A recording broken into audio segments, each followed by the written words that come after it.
Hello, everyone. This is Lori Barnes back with another episode of Natural Health and Astrology with my co-host, Annabelle Frazier. I am a therapist and an astrologer and a moon lover, and we meet every month for the new and full moons. Today, we're going to talk about the full moon.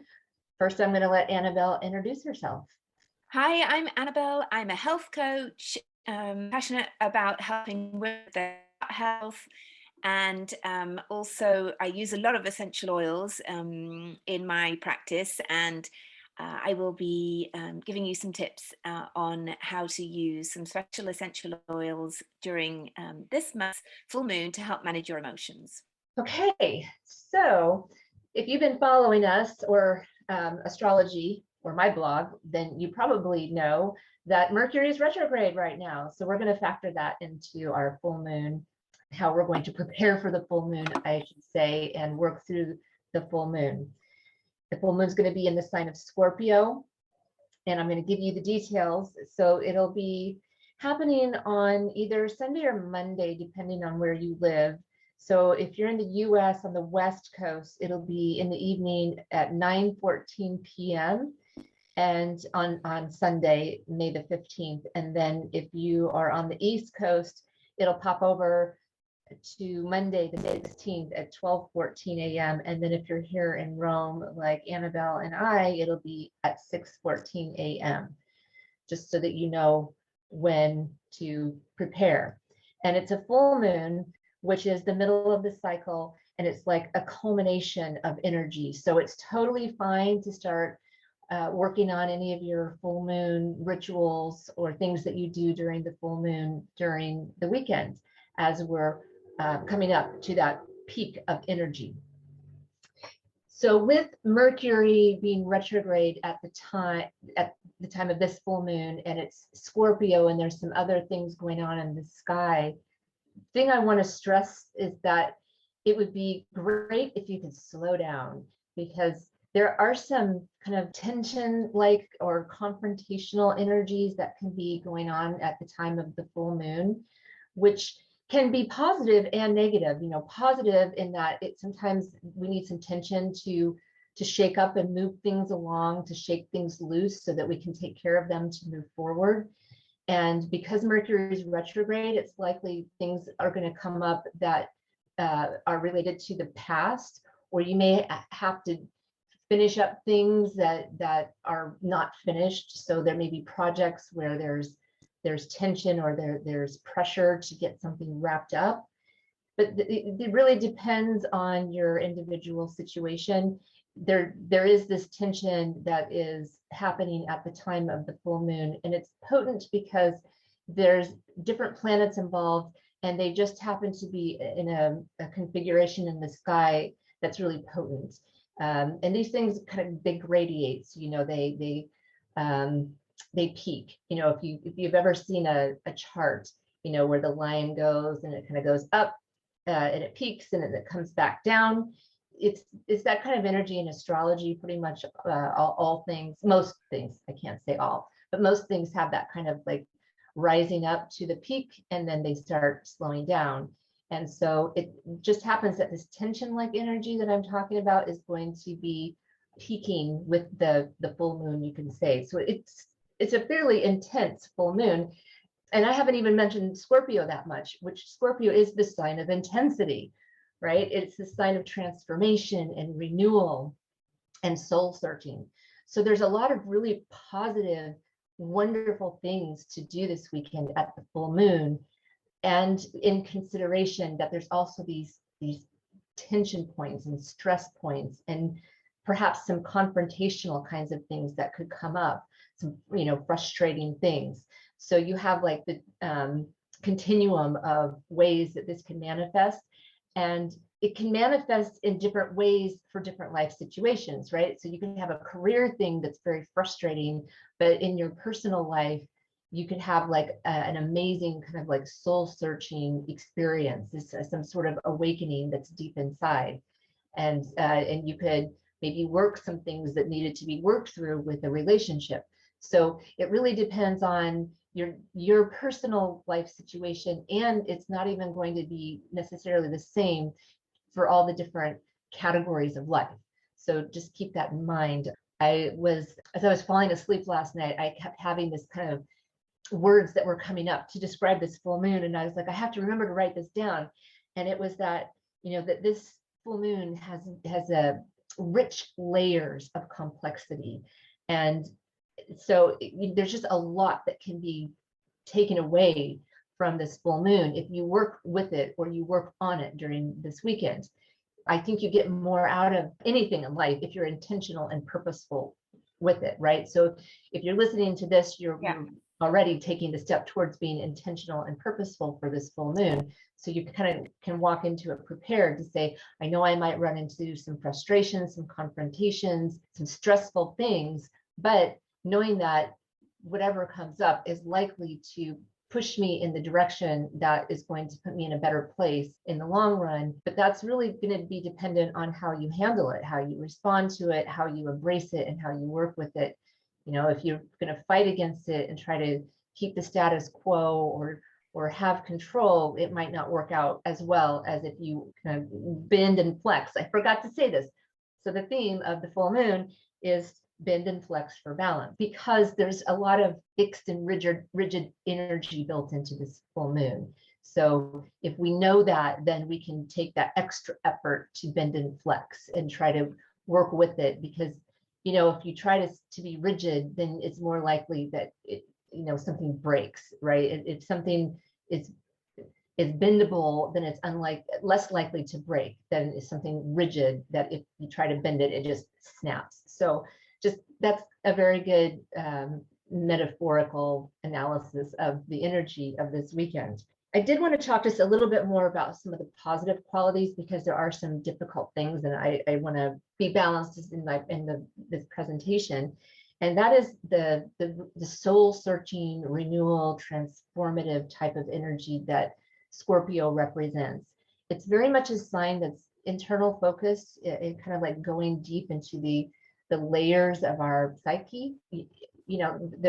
There's so many layers in us, right? We're not one thing, we're a complex list of a whole bunch of things, and we can look at that in so many different ways. You can be a mother, you can be a boss, you can be a friend, right? So that's social. But internally, you have all these different relationships also with yourself. And this is a great weekend to take time to look at some of those things, to take the spotlight within and look at what comes up. Like if you just do some internal free association and let your mind flow, like where does it go? What are the things coming up? What are the feelings coming up? What are the worries coming up? What are the hopes coming up? And write them down. And remembering again that Mercury retrograde is also going to be bringing up things from the past. So yeah, Mercury retrograde is about finishing up that project that you started 3 years, months ago, whatever, at work, but it's also your own internal work. And since it's a Scorpio full moon at the time of a Mercury retrograde, you can use those together. And then that tension stuff that I was talking about, the frustration and the confrontation, is actually a different planet. It's Saturn, who's relating to the sun and the moon. And Saturn is like a taskmaster. It's like it wants you to kind of get disciplined, get structured, get things under control. And in this particular sign that Saturn's in it, it's kind of asking you to do things in new ways. So there's all these different layers of energies going on at this full moon. It is quite complex. There are a lot of things to consider. But my main advice is to slow down, take some time to look within, to do some of that soul searching, and with the intent, the purposeful intent of renewal, of realigning, refreshing, and transforming anything that needs to be transformed. What's the time period for doing that? I think for people who work the Monday through Friday, then take the weekends to do this. If you have a super flexible schedule, Sunday, Monday is when you're really going to get the peak energy of the full moon. And so unlike the new moon, which it goes dark, so you don't really see it, like the full moon, you see the light, right? You see it like getting bigger. And I remember when I worked in an office, now I work remotely, but I would work in an office and people would be like, oh, it's a full moon. And I would look at my calendar and be like, well, it's actually in 2 days because, you know, it looks full, but it's not. But I'm letting you know right now, it's going to peak on Sunday night, early Monday morning, depending on where you are.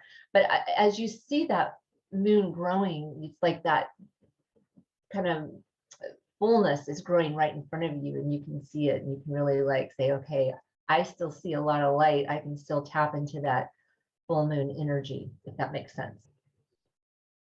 All right, so Annabelle, what are some great essential oils or oil we can use for this full moon energy? Okay, so for this full moon, with all that you've said, Laurie, this is the oil that comes to mind that I think is most appropriate for supporting us during this time. It's a blend that doTERRA have already made up for us. It's called Clary Calm. So it kind of, you know, gives you an idea already in the name about the benefits that it provides, but it's a very calming blend, just helps you regain your balance, regain your composure when you've been going through times of frustration and confusion. And it's particularly it's a particularly good one for women. It has a really beneficial effect on our hormones and our mood. So great to use it during this time of the full moon to support our emotions, but also whenever you feel the need, if you suffer from PMT, for example, if your hormones really, you know, are out of balance and you're really feeling that on a mental and physical level, this is a great oil. Applying to your wrists, you can apply it back of the neck. It's a roll-on, so it's already diluted, so really easy to apply. And also on the abdomen, also on the ovary area is a great area to apply it. Or even on the bottom of the feet, that's also great. As with all of these oils, it's a great way to get just a systemic effect on the whole body.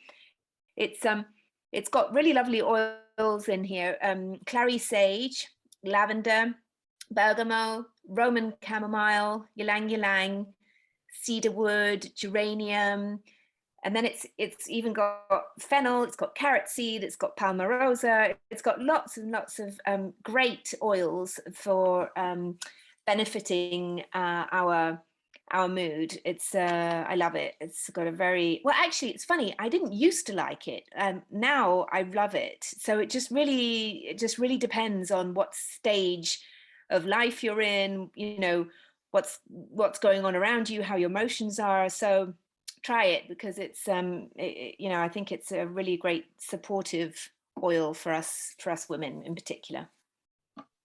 Yeah, I was just telling Annabelle before we jumped on that my perimenopause hot flashes have really kicked in the last couple of weeks. So I'm Yeah, going to be great for using, that.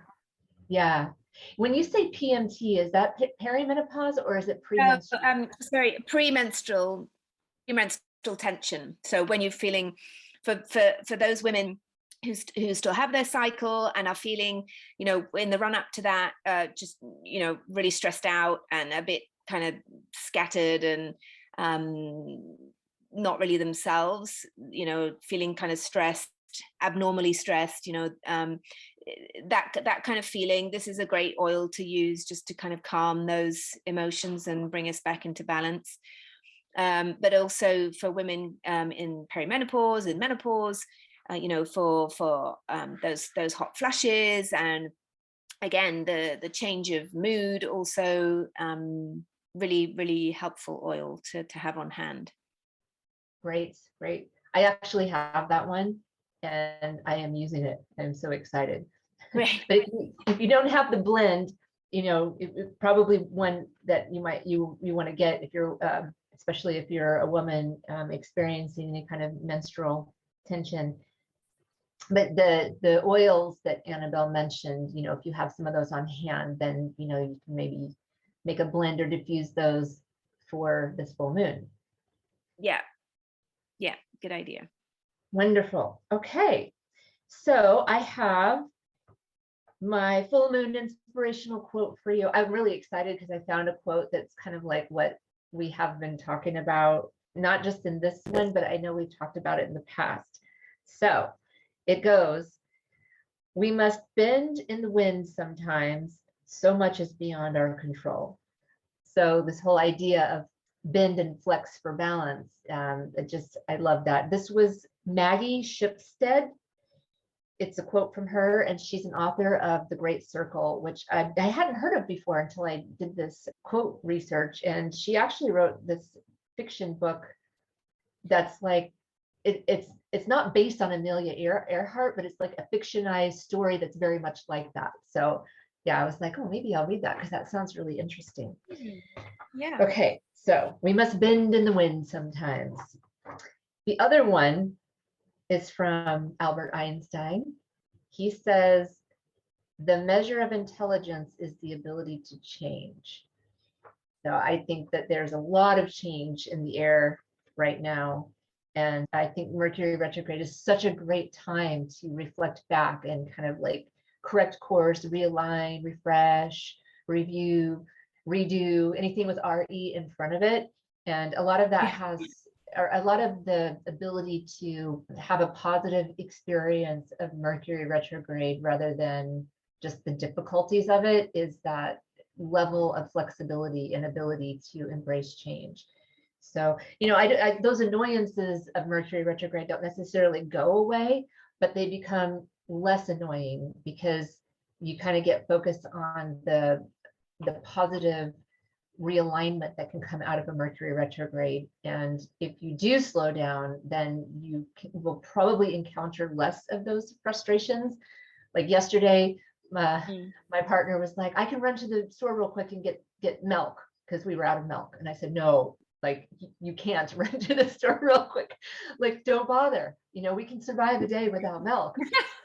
But the frustration that you will experience if you go to the store will ruin your day. So let's just not do it. You know, let's just avoid that. Good advice. Yeah. Yeah, you're right. And so, you know, we just didn't bother with that.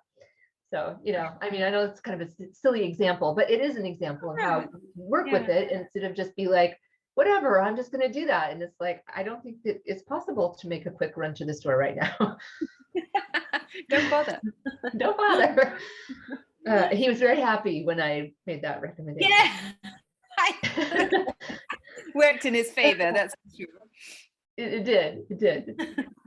Okay, so I have some ideas for you for how to work with the full moon this weekend or Monday if you choose to do it kind of like as it's peaking. On the like if you are working with the Sunday Monday energy, do something that has to do with water because Scorpio is a water sign. I do have the free full moon ritual document blog, which I usually include the link to under the video, but you can find it on my website, or if you're on my email list, I always send it with the full moon blog. I have a ritual for each element. So do the water element ritual. And this is a really good time to just pay attention to what insights are coming up for you. It would be great if you could do some intentional meditation on some soul searching and just like really capture what's coming up. And Scorpio is about power. So power comes in many forms. There's your personal power, there's the power out in the world, there's people who could have power over you, there's people you could empower. You know, do you feel empowered? Do you feel disempowered? Do you feel balanced in your power? So this would be a really great thing to include in your meditation and to write about and to just consider, because if there's any realigning that needs to be done around that, we have the Mercury retrograde to take advantage of this time period to work on that.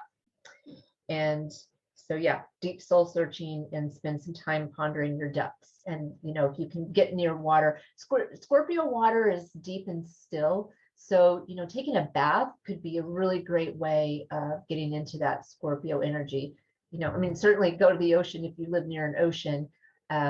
But you know, a pond, like if you live near a pond that's still and deep, like, you know, you can just sit and look at it and write, you know, so you know where you live and what you have access to. So think about, you know, what you can, you know, maybe you have one of those I haven't seen many of them lately, but I used to see all the time the water feed. It's not a feeder, I guess, but you know what I mean? It's like there's a pedestal, and then there's like, the bowl on Yeah. top, and you put water for the birds. I haven't seen any of those recently, but yeah, I mean, that's still water. You could sit and meditate looking at one of those if you happen to have one. Okay, now for the 2-week phase leading us up to the new moon, if you don't have time to do anything this weekend, some things that you can do over the next couple of weeks, and certainly you can do this weekend, is read a mystery novel. Scorpios love mysteries. They love to unravel mysteries. So you could read a book, watch a movie that's about a mystery. If you live in a city, there's these new things called escape rooms. I know that they have them. I used to live in San Diego, and that was like a really popular thing to do.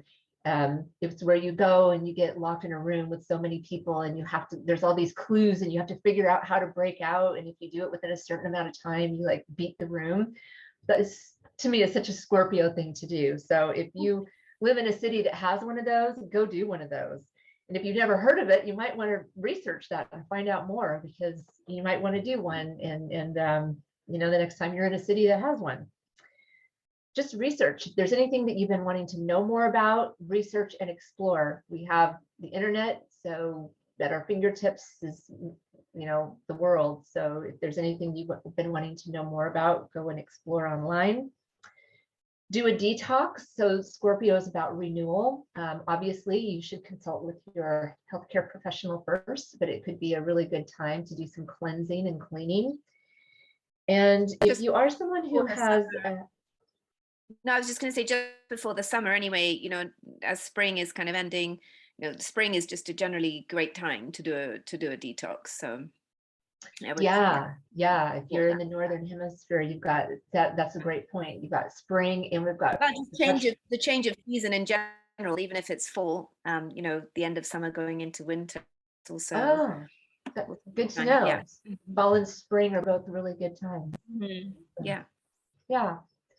Yeah. And then the Mercury is about, renewing and refreshing. The Scorpio full moon is about renewal and refreshing and the changing of the seasons. So, and it maybe not even a full-on detox, but just, maybe you want to cut out sugars for a week, cut back on chocolate, or cut it all out, or, whatever it is, not drink for a week, whatever makes sense for you.